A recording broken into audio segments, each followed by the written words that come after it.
All right, this morning we finished in terms of talking about kind of 12 different points in terms of things to think about as you kind of develop messages, and then we looked at some data.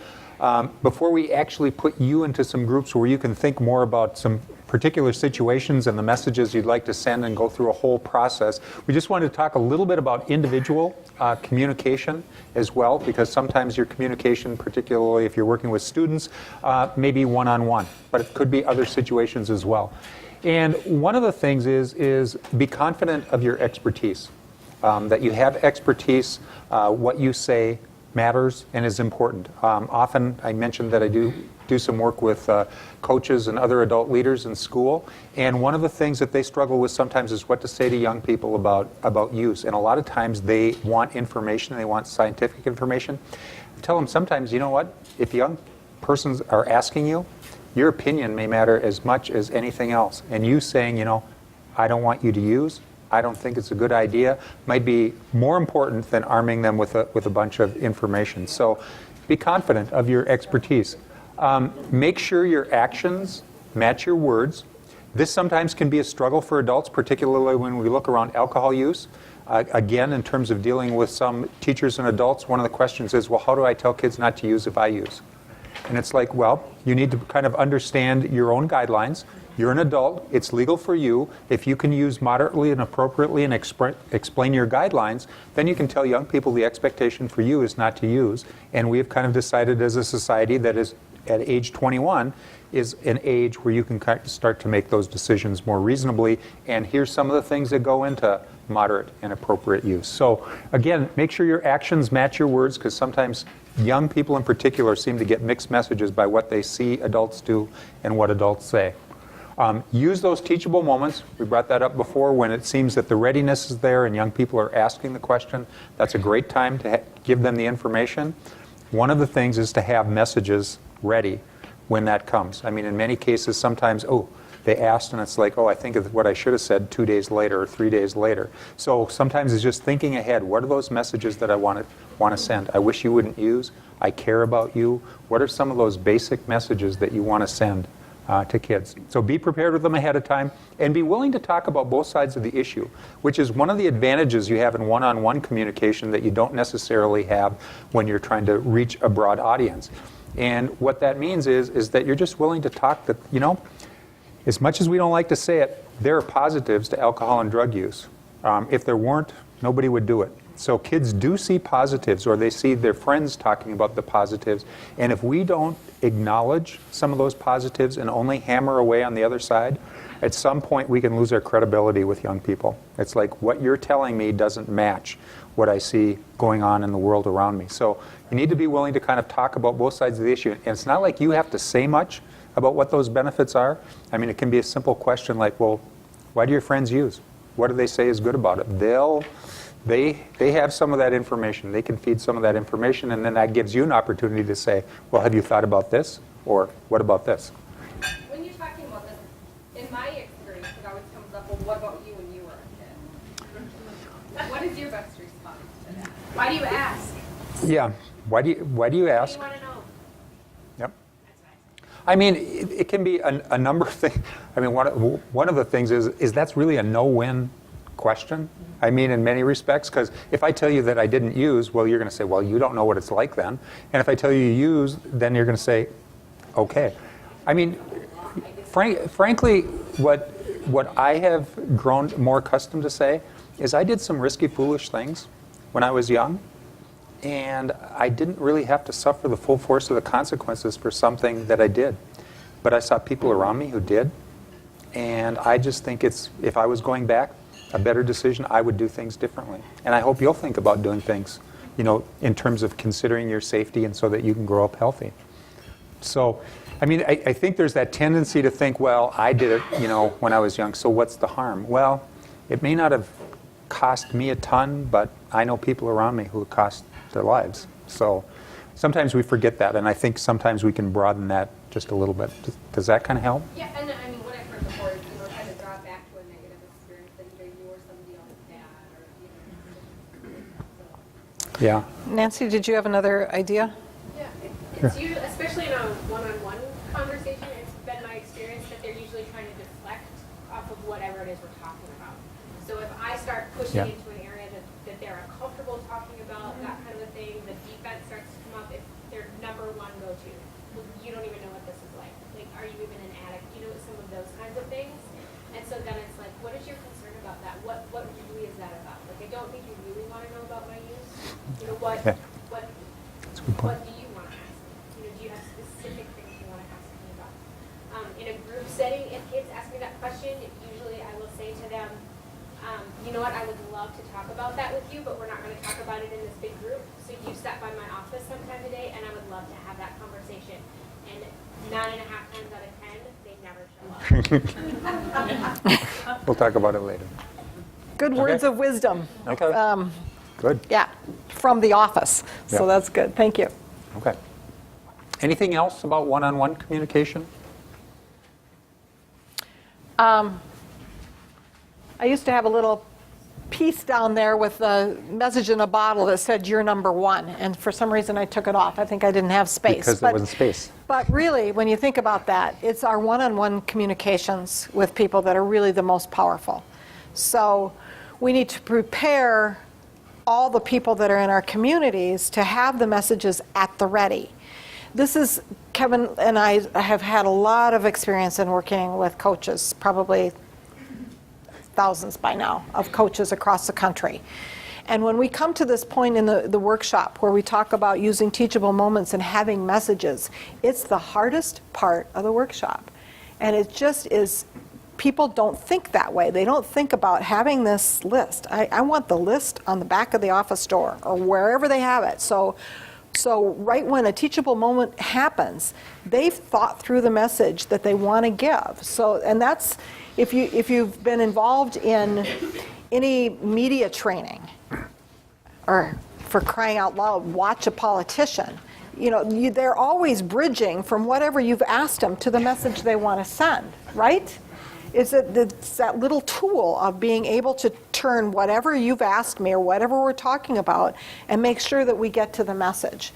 Now, they do it ad nauseum now. I see that when it's like, when you've heard the message 4 times, give me a break. But it's a useful tool to think about when those messages, when those questions come, how do you want to move from that into sending the message you want to give? I think the thing that's easy to forget about individual communications is not just what we want to say, but it's what we can listen to as well. Right. Especially with kids, I think many young people don't feel like anyone ever listens to them. So to give them the respect of listening to what they have to say. I think the other thing with that is when I was working one-on-one or with kids, is they will teach you about where they are, what they know, what their experiences are, if you let them talk without interrupting, without saying, well, my message is more important. So we can learn an awful lot about the kids that we're working with if we're willing to listen to them. Good point. So I would add that as the whatever bullet point is that's under there. Really, that listening may be more important than sending. I don't know, this is an MPRC question. There used to be these little cards that were orange that MPRC used to distribute called See It, Say It. And it was like a 6-process framework for talking with individuals about the concerns. The Really, like, concerns. applied to anything. Yeah. But it seemed kind of cheesy, but I found that 6-step process to actually be helpful because it helps you think through ahead of time. What you're going to say? Good, and we can put that up, we have that here, we can put that up for you later, those of you that want to know what that is. It's kind of a common sense way of organizing your thoughts around what you want to be able to Yeah. say. I Do you ran have those across in? an acronym. I have 2 teenage sons, and the author was suggesting the acronym WAIT for why am I talking, because they're probably not listening, you know, to really wait and ask yourself, why am I talking? Yeah. And I think, you know, when you're working with young people, whether it's your own kids or anybody, let them talk.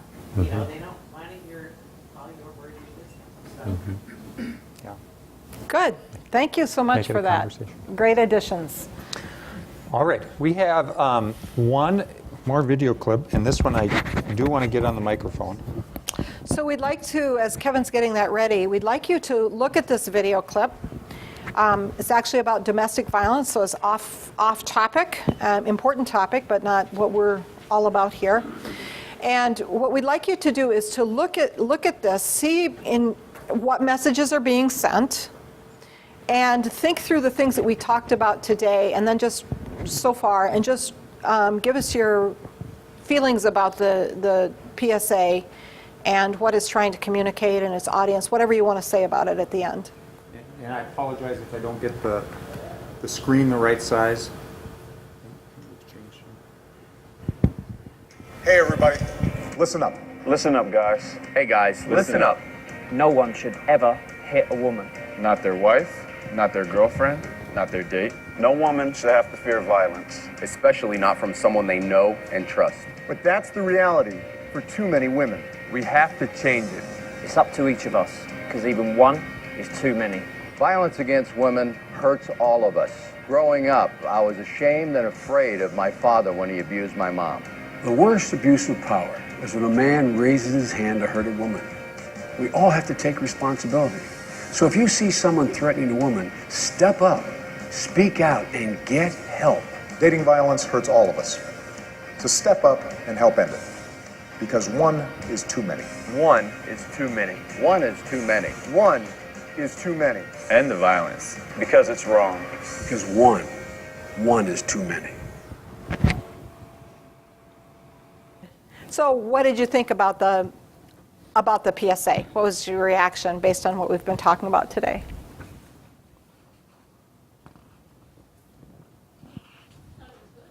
You thought it was good? Who said that? You did? So what did you like about it? I like that it was many people saying the message. I like that it had a lot of cultural diversity. It had diversity in age groups. You had older people, you had younger people, you had famous people, and there was a lot of good things. The message was short, consistent, never repeated over and over. So I thought it was really good. It was called to action. What's the action? What was the action? Step up and do something. There are actually 3 parts, but that was repeated twice, so we remember that, right? Step up and take action. What were the 3? Well, see, I really love the part that they use some of the athletes to do this message, because we always get the negative side of that, of these athletes getting in trouble for this different thing. Oh, good point. So it's like, no, not every athlete beats their girlfriend. So it used athletes to counteract that message that's out there. Good. Very good. But I like it when you say one is too many, in the sense like when one is too many, is to stop violence, any kind of violence. One is too many. Kind of a slogan. Yeah, very strong message that repeated many times. Good. Thanks, Leslie. I was really aware that it focused on violence perpetrated on women, and I found my brain arguing with that and saying that, men can be abused physically too. That's true. Yes. That is the truth. Who do you think this message was targeted to? Men? Primarily? Okay. So that's another message that men need, is that men are abused also, and they should seek help. But I And that's think hard. I think it resisted the temptation to say, well, but men can also be victims and women can also be it did what we talked about. It made a specific, it went for a specific piece of information. And all those other things are true, but that wasn't the focus of that message. Yeah.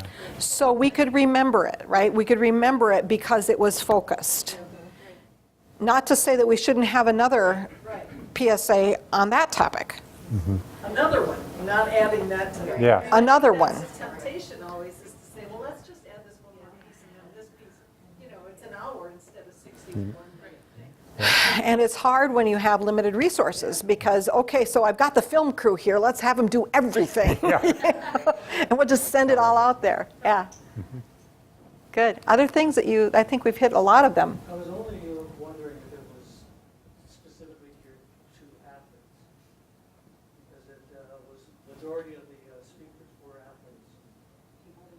And holding a ball, so that From Joe Torre, manager, to David Beckham.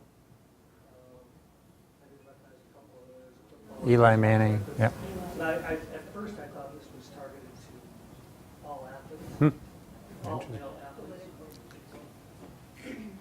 Yeah. So, okay, so that's a why I was question. thinking, I heard it as a universal to men, Yeah. but that wasn't what I was, that's not how I first reacted. Okay. Interesting. And more specifically, ones would probably lean liberal, because sometimes if you just throw up, you know, Obama and Biden, you're automatically going to eliminate some sectors of men. Yeah. Yeah. Could. So you're Yep. right, so you may need other messengers possibly to carry that same message. Yep. I mean, we need millions of messengers with that. The White House, so I Right. understand it, right? Yeah. Appreciate it, but- Yeah. If they had somebody from the NRA. Yeah, yeah.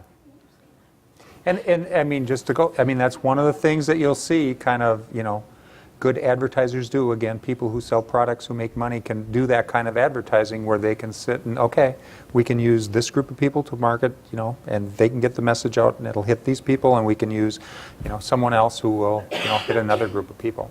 But it takes more research. And if you look at the framing with the NRA, they have framed gun control perfectly in terms of framing, right? The big issue is freedom, right? That's the big issue. So you can see that that's level 1. Level 2 is gun control, and level 3 is the legislation. So, you know, so it's like those 3 different levels that they have, that they're targeting and working with. Sheila, yeah. I was going to say, one other thing I noticed in there, at least unless I missed it, I didn't really hear statistics, but we did There hear weren't. a story. Okay. So I didn't recognize who that guy was, but it seemed like he might be somebody that people recognize. Yeah. So Yeah.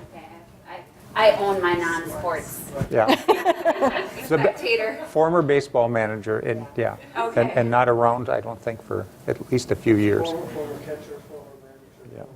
for the Yankees, He's- and then now is commissioner of discipline for baseball. Okay.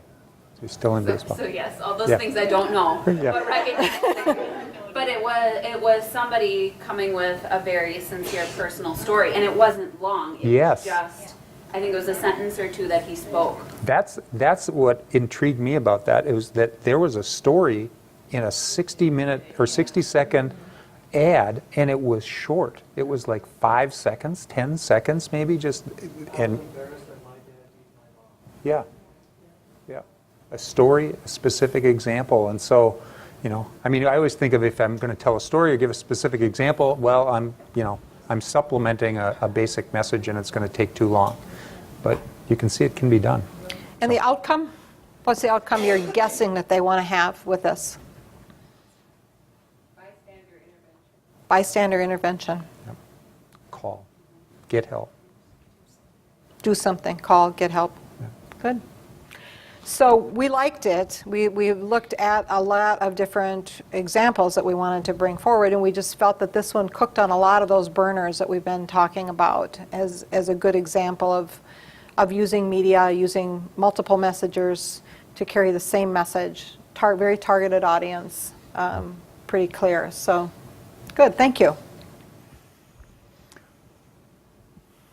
So what we're going to do now is we're going to take it home, and we're going to put this together into a process that will help actually create a message.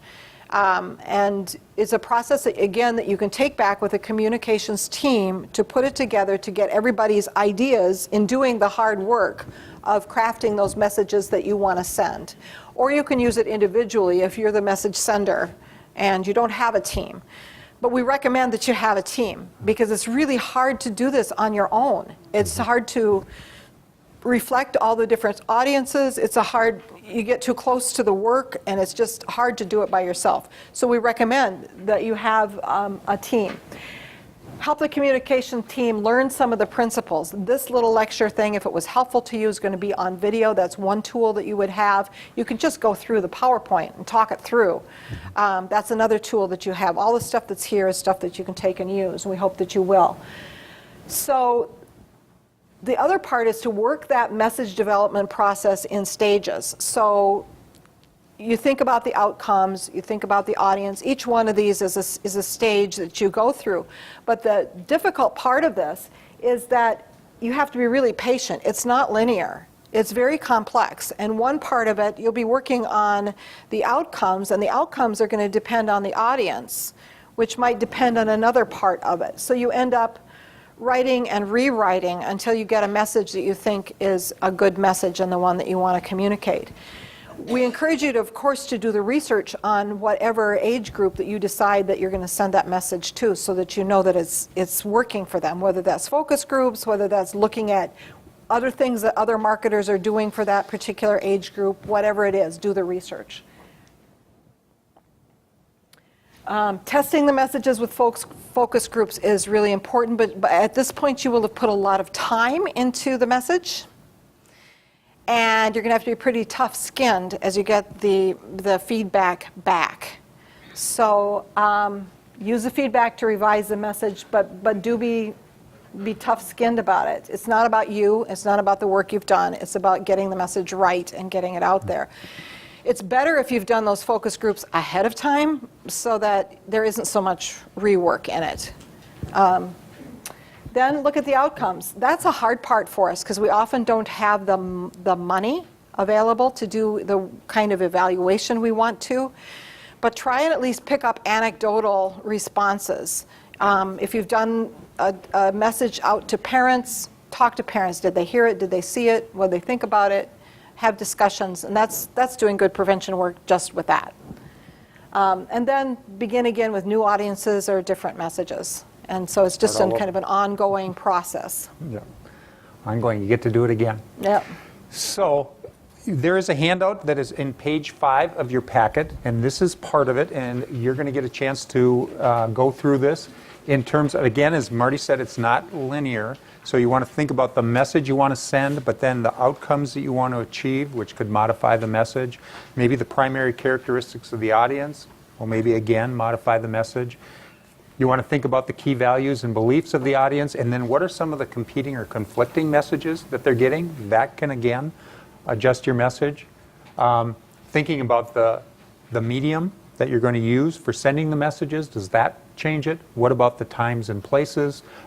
What kind of compelling stories can we put into the message? Or maybe it's not in the message itself, but maybe it's supporting the message. And what specific, that should be specific examples, will clarify the message and make sense to the audience. And what resources will we need? So you can see there's a lot of things on there to work through. So here's what's going to happen next. Yes. You'll be given a situation or information as a starting point. You'll be working in groups of 3. So we're going to give you, this is your pop quiz, only you're going to have time to do it. It's open book. And you'll get help. Yeah. So then we want you to work through the steps to develop the messages for the target audience that you decide are your desired outcomes that you want. And then consider the other elements. Again, it won't be linear. You'll expect to write and rewrite as you look at other factors. So, all right. So I think we passed around a card. There should be a playing card that's around you and has numbers 2 through 10. Your first task is to get up and find the other 2 other people. There are 2 other people in the room who have the same number as you. So you need to get up, move, take your stuff. Okay, so you have a sheet to follow, a process to follow. We're going to assign a situation to you. When you're given the situation, we just want you to work together, work through the process. It's more the idea of working with the team through this process to come up with a message. You'll be reporting the message back to us and telling us some of the process that you went through to get there, but it's hypothetical. You could probably have, for each one of these situations, 10 different messages. Just talk about the messages and then pick one that you're going to work through and see how the process works. Mm-hmm. So if you are in group, where's our 10s? Right here. 10s, you're going to do situation 1. All the rest of the groups, just pick the situation that fits your number. Situation, this is on page 6 of your handouts. And just pick the situation that you have and work the process through. When this little incident happens, or you're given this situation to respond to. So the whole concept of joining is a nice message to end it with. So it's an action. Right. Action is join us. Yeah, that's right. In the because this is preventable, that we can take as far as awareness in our community. We can help not have this same thing happen. well, some of it I think is personal interest. But is this asking? Right. So I guess is it the key values? I know where you're headed. Of like where do they stand for now? Mutually respectful, enjoyable, or is it the key values that we want them to have? Or is it Yeah, and like avoiding embarrassment and like being proud of. Yeah.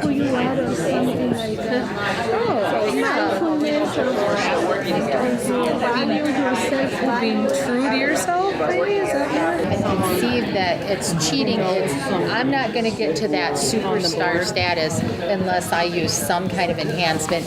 Therefore, I can use the all-natural, safe, legal alternative. So, a lot of times I don't think that these kids are seeing that as cheating. Like our Rotary, right after they have a big fundraiser. Sure. Or find out what their funding cycle is. Exactly. Find out what their funding cycle is. That's Question, is it the audience for our message? Yeah. Yeah, so the primary audience for our message is high school age boy athletes. Okay, so boy athletes. Yeah. Or I mean, all is this an audience of one? like one of the things that I'm doing right now is going to every youth group in our town. So whether it's Girl Scouts, Boy Scouts, a church youth group, 4-H, all of those places, because after a while of hearing prevention efforts in school, it's like, wah, wah, wah, wah, wah. They don't want to hear it anymore. The prom experience. Yeah, I think our primary audience is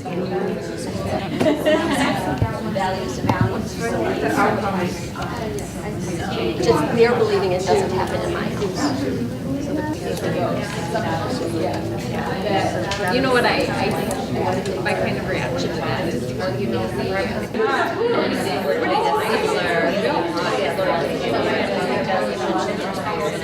everybody.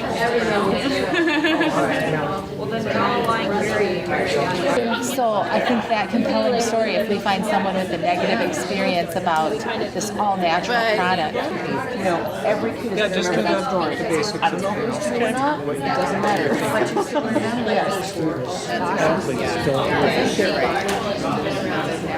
I think family is a value. And also kids, they want their kids to be safe. Right, and all community, members are valued.